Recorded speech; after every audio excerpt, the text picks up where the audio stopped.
ದಿನ ಹಿಂದೆ ನಾವು ಎಕ್ಸಿಟ್ ಪೋಲ್ ಬಗ್ಗೆ ಇದೇ ಒಂದು ಪ್ಲಾಟ್ಫಾರ್ಮ್ ಅಲ್ಲಿ ಆ ಮಾತಾಡಿದ್ವಿ. ಆವಾಗಲೂ ಕೂಡ ನಾನು ಒಂದೇ ಹೇಳಿದ್ದೆ, ನಾವು ಭಾರತೀಯ ಜನತಾ ಪಾರ್ಟಿ ನಾವು ಯಾವ್ದೋ ಒಂದು ಎಕ್ಸಿಟ್ ಪೋಲ್ ಅಥವಾ ಬೇರೆ ಯಾವ್ದನ್ನ ಬಿಲೀವ್ ಮಾಡಲ್ಲ, ನಾವು ಹಾರ್ಡ್ ವರ್ಕ್ ಅಲ್ಲಿ ಬಿಲೀವ್ ಮಾಡ್ತೀವಿ and we believe in Sangathan ಅವ್ರ ಶಾಸನ್ ಅಂತ ಆ ದಿನ ಹೇಳಿದ್ದೆ.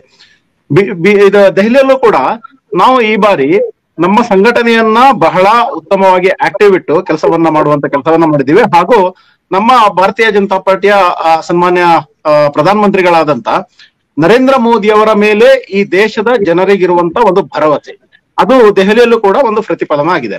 ಆನಂತರ ಈ ದೆಹಲಿಯ ಬಡ ಜನರೇನಿದ್ದಾರೆ, ದಲಿತರೇನಿದ್ದಾರೆ, OBC ಹಾಗೂ ನಿರ್ಲಕ್ಷಿತರು, ಮಹಿಳೆಯರು, ಇವರೆಲ್ಲರೂ ಕೂಡ ಅವರಿಗೆ ಒಂದು ಹೊಸ ಒಂದು ಹೋಪ್ ಬೇಕಾಗಿದೆ. ಇವಾಗ 10-11 ವರ್ಷದಿಂದ ದೆಹಲಿಯಲ್ಲಿ ಆಮ್ ಆದ್ಮಿ ಪಾರ್ಟಿಯನ್ನ ನೋಡಿದ್ದಾರೆ. ಆಮ್ ಆದ್ಮಿ ಪಾರ್ಟಿಯವರು ನೀಡಿದ ಪ್ರಾಮಿಸ್ ಒಂದಾಗಿತ್ತು, ಆ ನಂತರ ಅವರು ಮಾಡಿರುವ ಡ್ರಾಮಾ ಇನ್ನೊಂದಾಗಿತ್ತು, ಆ ನಂತರ ಅವರು ಮಾಡಿರೋ ಎಕ್ಸಿಕ್ಯೂಷನ್ ಬೇರೆ ಆಗಿತ್ತು. ನಾನು ಆವಾಗ್ಲೇ ಹೇಳಿದೆ, ಇವರು ಅಣ್ಣಾ ಹಜಾರೆಯವರ ಒಂದು ಮೂವ್ಮೆಂಟ್ ಏನಿತ್ತಲ್ವಾ, ಆಂಟಿ ಕರಪ್ಷನ್ ಮೂವ್ಮೆಂಟ್, ಅದಕ್ಕೆ ಪಕ್ಷಾತೀತವಾಗಿ ಹಾಗೂ ಸೈದ್ಧಾಂತಿಕ ಅತೀತವಾಗಿ ಎಲ್ಲರೂ ಸಪೋರ್ಟ್ ಮಾಡಿದ್ರು.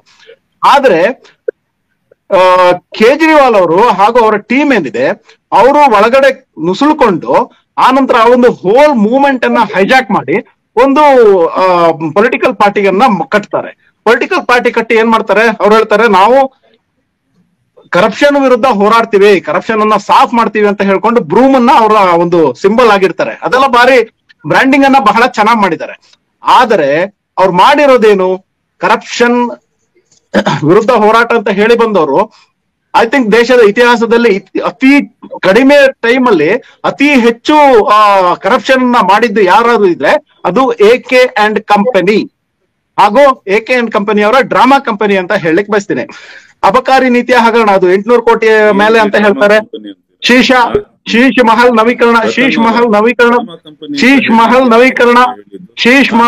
ನವೀಕರಣದ ಹಗರಣ ಇರ್ಬೋದು, ದೆಹಲಿ ಜಲ್ ಬೋರ್ಡ್ ಹಗರಣ ಇರ್ಬೋದು, ದೆಹಲಿಯಲ್ಲಿ ವಾಯುಮಾಲಿನ್ಯವನ್ನ ನಿಯಂತ್ರಿಸುವಲ್ಲಿ ಅವರ ವೈಫಲ್ಯ ಇರ್ಬೋದು, ಯಮುನಾ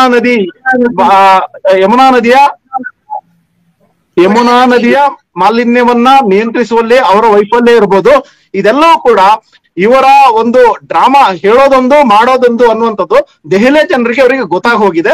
ಆದ್ರಿಂದಾಗಿ ಒಂದೇ ಒಂದು ಭರವಸೆ, ದಟ್ ಈಸ್ ಮೋದಿಯವರೇ ಭರವಸೆ, ಮೋದಿ ಇಸ್ ದ ಗ್ಯಾರಂಟಿ ಹಾಗೂ ಬಿಜೆಪಿ ಇಸ್ ದ ಗ್ಯಾರಂಟಿ.